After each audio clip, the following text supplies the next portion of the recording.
am Brian Becchiato. Nice to meet you, Brian. My name is Diane Singer. I will ask you some questions about your career. How did you start your career? I started my career with difficulty. I had no direction at all. I had no way of knowing what to do. And the guidance counselors at my high school, this was a long time ago, didn't have the computers and the things that we have now to help them. So I started by the skin of my teeth, to be honest. I went to college not knowing what I wanted to do. And with taking majors and taking courses, I figured out I want to be a psychology major and help people. Now, a psychology major can go into a lot of different fields. You can go into mental health, you can go education, you could do many things. I decided to go into an area that would help me as well because I was lost. I had no direction whatsoever. So I went for career development. I figured if I could do it for myself, I could help other people. So that's what I did. I earned a degree in psychology, and even after the 4-year degree, there was still no direction.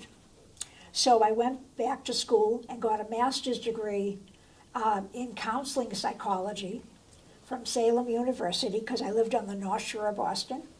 And then after that, I got a human resources development education program, which deals with employment and training and the laws of employment that companies have to apply for and understand and work with.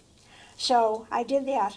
I also was a career alumni consultant at Boston University as a volunteer to help up-and-coming students to find their careers. And I joined a lot of professional organizations that could help, like the Human Resources Management. I never went to an organization meeting before in my life. I was a very quiet kid. And I went and I decided I was going to go. And someone came over and said, "Hi, who are you?" And I said, "Hello, nice to meet you." And they started talking and gave me a lot of information. And from there, learning about more people and going to more organizations, every time I did that, I learned something new. It helped develop who I am. So career development, I decided, would be positive for me because it's always uplifting. You're helping people to get something that will help their whole life. They want to earn a living. They want to help their families. I knew people that had no education. One man was working in McDonald's for a regular 8-hour shift, and went home, ate, went back to Burger King for another 8-hour shift because he had 4 children and he couldn't afford them. He couldn't afford rent, heat, phone, everything.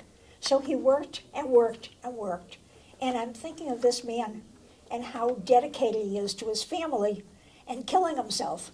And there has to be a better way. If he had an education, if he graduated high school, he would have a way of going ahead. So he was my motivation, really. You could take your short-term skills and move them to long-term training. In other words, when you do something, you want it to go to the next step. You want to know what the next step might be to help yourself so you're not stuck, okay? All my education came because I wanted self-discovery. Nobody in my school or my college or my family went to college. I was the only one. So they couldn't help me, I decided I got to do it myself. So library was my friend. I really mean it. I really went to the library after school and wrote down things that I needed to do, how to budget, how to do, how to cook, how to do everything. I had no information at all. So these decisions that I was making was going to help me down the road. I decided of thinking of, I wanted to give myself a better chance, and I want to help others to do the same so they won't have to suffer the way I did. I decided my personality would help me. I was a very quiet kid. No friends, nothing, you know. And I decided that everyone has a way of thinking and deciding what to do. I wanted to be a problem solver. I wanted to be a dependable person.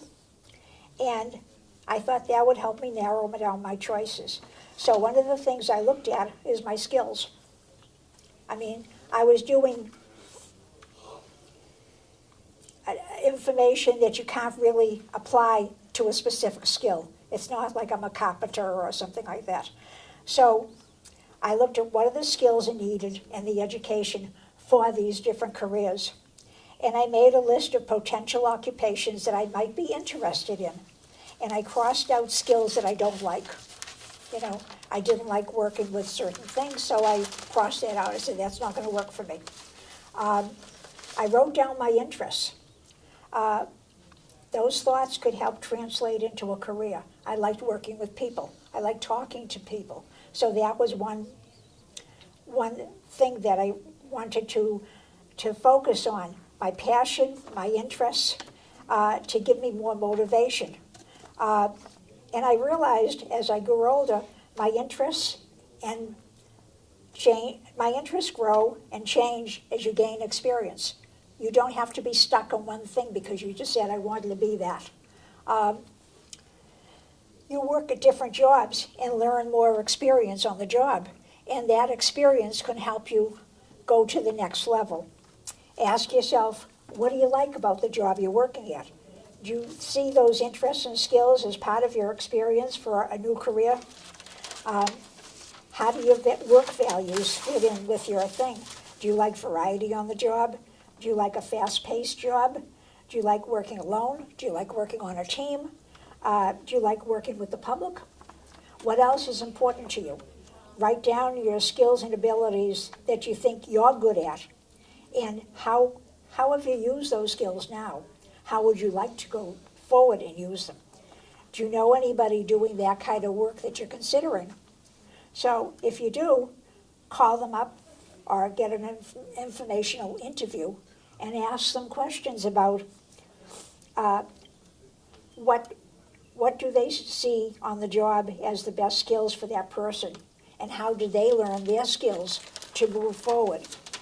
With good information, you could develop realistic plans to help follow up, to have a better future for yourself. You want to make good decisions, and your positive attitude will help you build your optimism. Your talents, your motivation, and your confidence through your hard work will help you get ahead and reach the goals that you're setting. Remember that the goals you're setting now can be changed and altered and improved on as you go ahead. You're not stuck on one thing. You can keep moving forward. Take advantage of any training and education that can help you build in your chosen career. Don't let that training or education come to you. You have to go dig it out and find it. Where do you do that? I was a friend of the library. I mean, hi Diane, welcome back. But they said, okay, there are occupational trends in magazines. Every occupation choice, whether you're thinking of an engineer or whatever, has magazines and articles that can help you get a start on your house. I looked at them. I wrote down notes. I even I never thought I would do it, but I called people up, and out of the blue, they didn't know who I am. And I said, hi, I'm Diane, gave them my last name, and I am looking for a career in, say, human resources. Can you tell me about it? And this was a human resource manager at a company. So they said, sure, come in. So I went in. I never did that before in my life.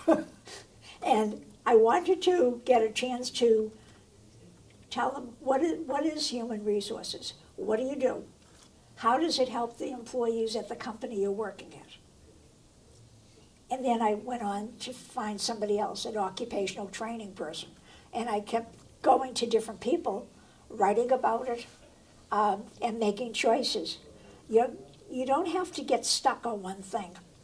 I looked at industry newsletters, occupational research, educational information, and work environments. And I narrowed down what would fit for me. Your goals change as you move forward. What I wanted when I was in school was not what I did when I was 25 and 30. And when I was 40, it was something different.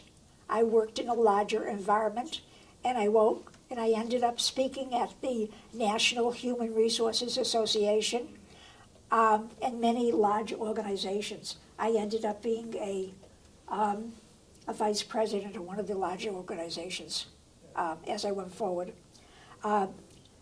Your goals keep changing. You don't have to get stuck on it. So what you're doing is building a toolbox of skills for you that merges your education and your skills with your interest and your passion. It's a process.